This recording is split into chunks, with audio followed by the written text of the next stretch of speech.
Barbara. Today I'm showing you how to make Cheese Lovers Zucchini Casserole.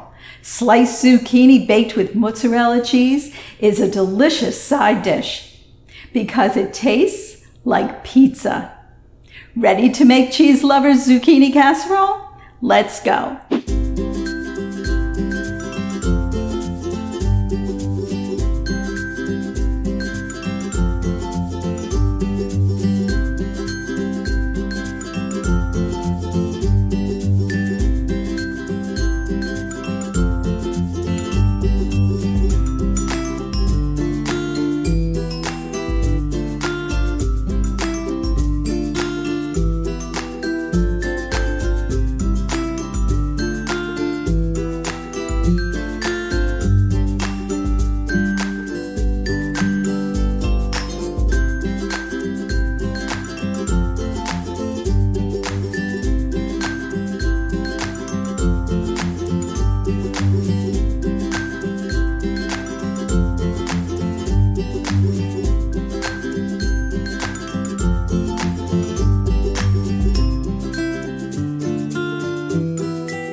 Thanks for watching.